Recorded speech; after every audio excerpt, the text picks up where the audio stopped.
Crônicas do Amanhecer, por Feijão Centro Espírita Allan Kardec de Balneário Gaivota, 11 de fevereiro de 2020. Extrema-direita da Alemanha se arma cada vez mais. Ministério do Interior registra 60% mais armas apreendidas de ultradireitistas em 2018.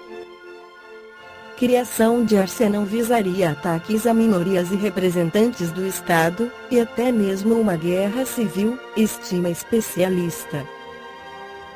Há indícios de que a cena de extrema-direita da Alemanha esteja se armando de forma crescente. Durante a investigação de atos criminosos de motivação direitista em 2018, foram apreendidas muito mais armas de fogo do que no ano anterior. A informação consta de uma reportagem da emissora de TV Ard, com base na resposta do Ministério do Interior a um questionamento da bancada do partido à esquerda do parlamento. Segundo o órgão, registraram-se 563 crimes de motivação direitista, entre os quais 235 delitos violentos. No curso das investigações, a polícia recolheu 1.091 armas, o que representa um incremento de 61% em relação a 676 apreensões de 2017. Entre elas encontravam-se revólveres, rifles, armas brancas e de guerra, assim como artefatos explosivos e incendiários, e atiradeiras. Falando ao site de notícias Tagesschau, o especialista em extremismo de direita Matthias Kuhnt, do Instituto de Democracia e Sociedade Civil IDES, na sigla em alemão, classificou a tendência como assustadora, indicando um maciço armamento e criação de arsenal pela cena radical de direita. Os ultradireitistas estariam possivelmente se preparando para investidas contra minorias, opositores políticos e representantes do Estado. Seu objetivo é intimidar a sociedade e expulsar grupos humanos. Partes dessa cena querem até mesmo a guerra civil, advertiu Kuhnt. Também no inquérito sobre o assassinato do governador da Hessen Walter Lübcke, conduzido pela Procuradoria-Geral, com sede em Karlsruhe, foi encontrado em posse dos suspeitos um total de 46 armas de fogo. O Ministério do Interior ressalva que o exame criminal e classificação legal das armas ainda está em andamento, porém, numa sessão não oficial do Comitê Interno do Bundestag, Câmara Baixa do Parlamento Alemão, no fim de setembro, um representante do Ministério Público Federal confirmou que as armas foram ocultadas de forma muito profissional. No começo de junho, o então governador de Hessen, Lübcke, foi morto com um tiro na cabeça no terraço de sua residência no município de Kassel, no norte do estado. A Procuradoria-Geral alemã parte do princípio que houve motivação extremista de direita. Capturado há cerca de 2 semanas, o suspeito Stefan E. inicialmente apresentou uma confissão, porém mais tarde retirou-a. Ele se encontra em prisão cautelar, sob suspeita de assassinato. No Livro dos Espíritos, Allan Kardec aborda sobre a guerra na terceira parte, as leis morais, onde apresenta a Lei de Destruição 742. Qual a causa que leva o homem à guerra? Predominância da natureza animal sobre a espiritual e a satisfação das paixões. No estado de barbárie, os povos só conhecem o direito do mais forte, e é por isso que a guerra, para eles, é um estado normal. À medida que o homem progride, ela se torna menos frequente, porque ele evita as suas causas e, quando ela se faz necessária, ele sabe adicionar-lhe humanidade. 743. A guerra desaparecerá um dia da face da terra. Sim, quando os homens compreenderem a justiça e praticarem a lei de Deus. então todos os povos serão irmãos. 744.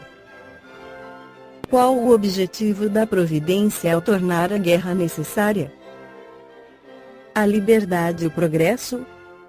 744. Se a guerra deve ter como efeito conduzir à liberdade, como se explica que ela tenha geralmente por fim e por resultado a escravização? Escravização momentânea para sovar os povos, a fim de fazê-los andar mais depressa. 745. Que pensar daquele que suscita a guerra em seu proveito? Esse é o verdadeiro culpado e necessitará de muitas existências para expiar todos os assassínios de que foi causa, porque responderá por cada homem cuja morte tenha causado para satisfazer a sua ambição. Octávio Augusto S. Sobreiro escreveu para a revista Reformador de setembro de 2019 as reflexões espíritas sobre os conflitos armados contemporâneos, onde ele afirma, no capítulo das inúmeras tribulações de ordem moral que se impõem à sociedade odierna, certamente os conflitos armados e as guerras ganham relevo, em virtude da destruição material, das dolorosas repercussões morais que ocasionam. De fato, em virtude dos diversos conflitos armados e perseguições ainda em curso, cerca de 69 milhões de pessoas no mundo viram-se forçadas a abandonar seus lares, almejando encontrar asilo e recomeçar suas vidas, em regiões mais pacíficas e seguras, seja no interior de suas próprias nações, seja em outros países, conforme atesta o último relatório do Alto Comissariado das Nações Unidas para os Refugiados. UNCR, na sigla CM em inglês, publicado em julho de 2018.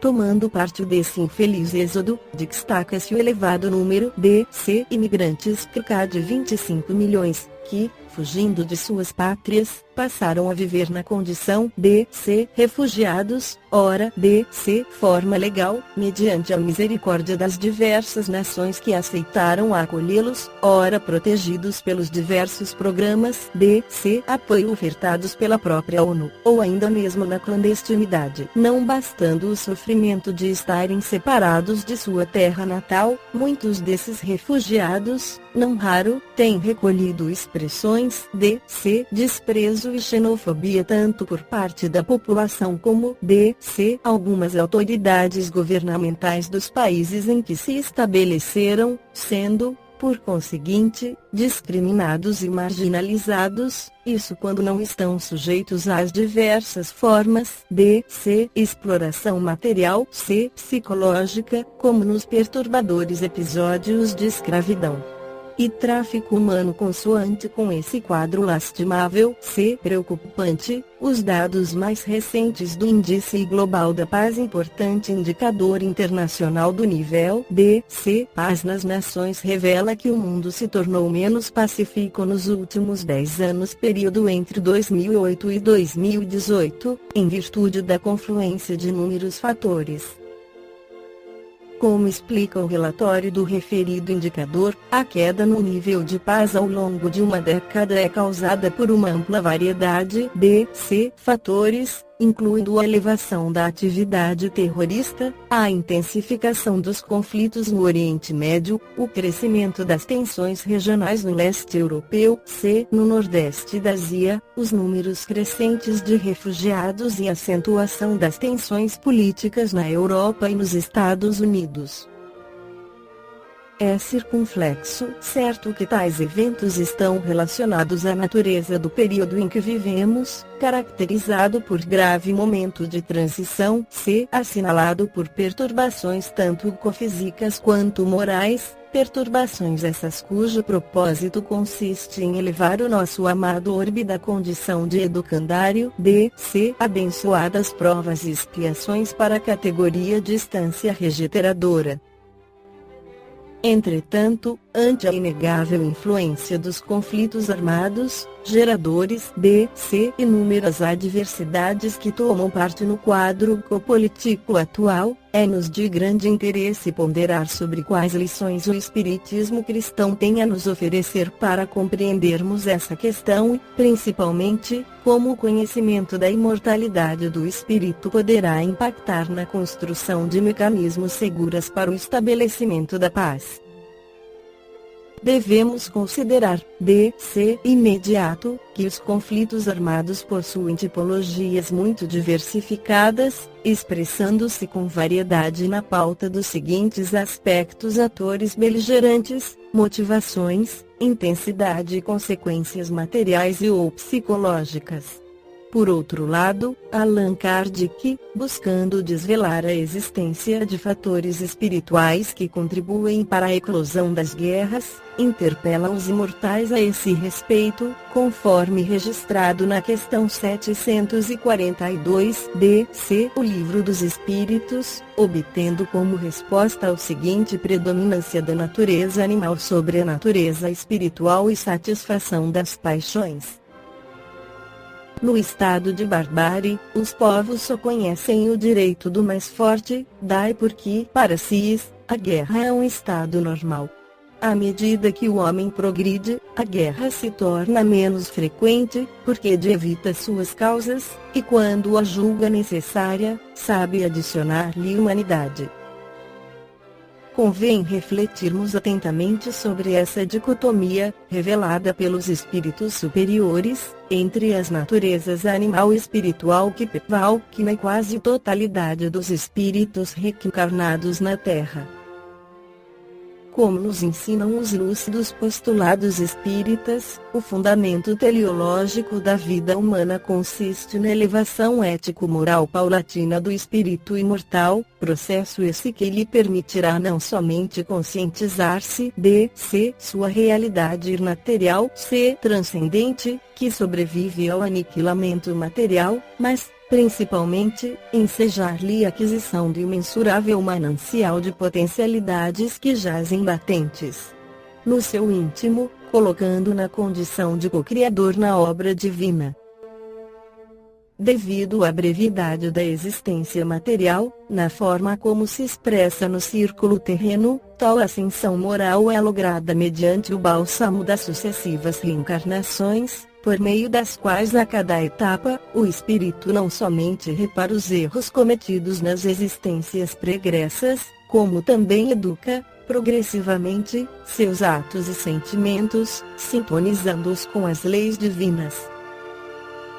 Naturalmente, em virtude das diversas escolhas equivocadas e fracassos que obtém ao longo do périplo palingenético, o ser imortal, recambiado a novo tentame no corpo físico, não raro traz esculpido nos seus arquivos perispirituais e psicológicos uma série de conflitos e traumas de cunho emocional, os quais, quando não devidamente superados pelo autocridal, eclodem na existência atual na forma de transtornos comportamentais, afetando gravemente sua conduta ante a sociedade. Com relação a isso, assevera o espírito Joana de Ângeles, é inevitável que, somadas essas crises individuais presentes nas criaturas com dificuldades interiores não resolvidas, apareçam em volume, cada vez maior, as crises gerais, na sociedade, na política, na religião, na cultura, na arte, nos relacionamentos humanos, desbordando nas lutas infelizes em que os mais atormentados e mais hábeis fazem-se vitoriosos, passando a impor as suas patologias, e tornando-se invejados como vitoriosos.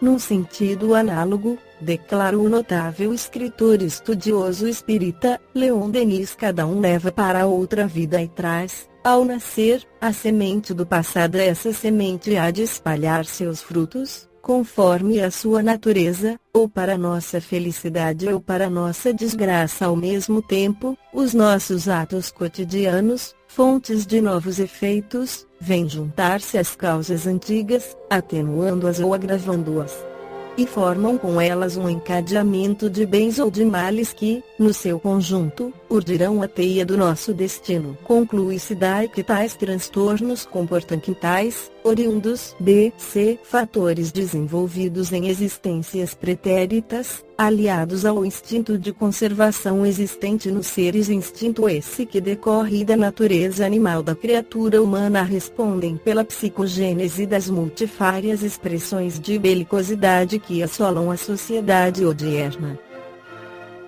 Tomem-se como exemplo alguns governantes inescrupulosos, geralmente atuando por meio de regimes autoritários, os quais, atormentados pelas mazelas morais que carregam em seu inconsciente profundo, se aferram com extrema intensidade ao desejo do poder, deixando-se viciar por ele e não trepidando em violar os princípios democráticos e os direitos humanos para se manter no comando.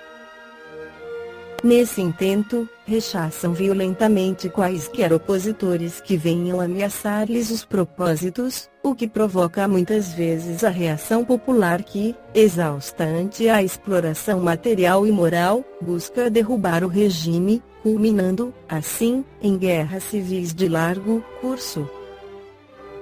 Em outras situações, determinados grupos étnicos e religiosos dominantes ou minoritários ancorados em uma pretensa superioridade racial ou teológica, não raro optam por impor suas ideologias pela espada, recorrendo à guerra e ao terrorismo hediondo para executar sua infeliz limpeza etno-religiosa, olvidando completamente que a finalidade da religião é a prática do amor, da caridade, do respeito às diferenças como diretrizes básicas para a vida humana.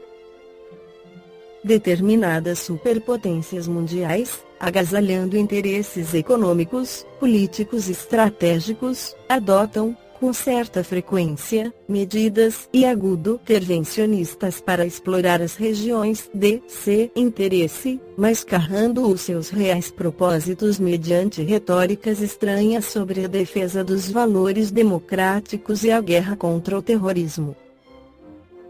Valendo-se, em muitas circunstâncias, de estados mais fracos e dirigidos por mandatários manipuláveis, essas mesmas nações e seus aliados guerreiam indiretamente entre si por meio das proximas guerras por procuração, revivendo, de certa forma, os antigos cenários da Guerra Fria, quando as constantes ameaças de guerras totais escaladas no Caucaso sobressaltavam a população mundial.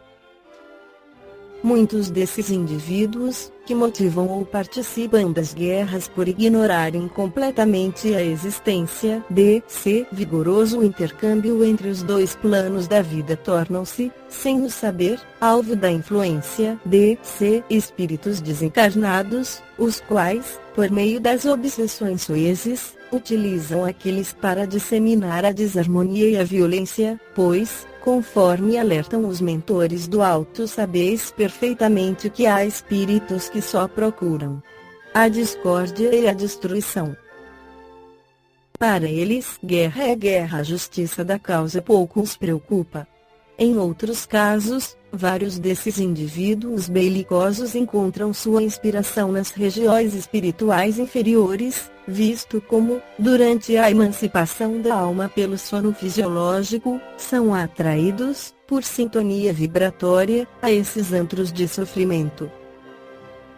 A respeito desse fenômeno, colhe-se o seguinte ensinamento: qual ocorre na Terra, e nesta em escala menor, as sociedades que controlam o crime e o vício no além são responsáveis pelas congêneres do planeta, que alguns dos seus chefes e condutores são procedentes das originais, aquelas que permanecem na erraticidade inferior.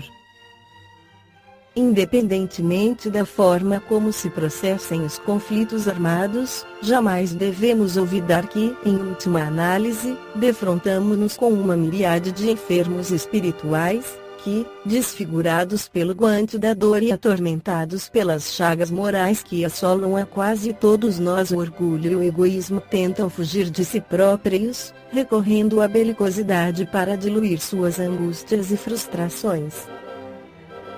Com efeito, qualquer processo de peacebuilding e de construção e manutenção da paz, Para lograr êxito, necessitará operar com a dimensão psicológica e espiritual do indivíduo belicoso, com o objetivo de facultar-lhe a libertação ante os arquivos inconscientes e proporcionar-lhe o ensejo de aquisição de valores morais, para vencer a própria impetuosidade, aprendendo a conjugar nos atos nobres do cotidiano, o amor e todos os seus derivados, iniciando a inadiável tarefa de construir um mundo melhor e mais ditoso. Em virtude das injustiças morais que ainda insistirão em permanecer no orbe por algum tempo, devemos compreender que os conflitos e as lutas continuarão a ocorrer. Como nos explica o espírito Lamennais, a guerra existirá sempre, considerando-se que sempre haverá lutas, mas as lutas mudarão de forma. Evidentemente, o espiritismo fará compreender cada vez melhor a necessidade da paz, mas o mal vela sempre. Ainda se preciso lutar muito tempo na tenupe e o bem. Apenas as lutas se tomarão cada vez mais raras. Contudo, à medida que a criatura humana investir mais amplos esforços para sua cristianização, passando a vivenciar mais intensamente o amor, a caridade e o perdão, os embates mudarão lentamente de forma, até que, no clímax da evolução espiritual, desaparecerão completamente. Até lá, prossigamos operando nossa própria transformação moral para melhor e domando nossas inclinações más. E, quando a dor bater às portas de nossos corações, oremos e entreguemos nossas esperanças ao Mestre Galileu, o Verbo Divino por excelência, certos de que ele virá, sorridente, ao nosso encontro. Resposta à nossa rogativa, clamará: a paz esteja convosco. João 20:19. Esta foi a crônica do amanhecer de 11 de fevereiro de 2020. Por Feijão Centro Espírita Allan Kardec de Balneário Gaivota. Que a paz esteja com todos.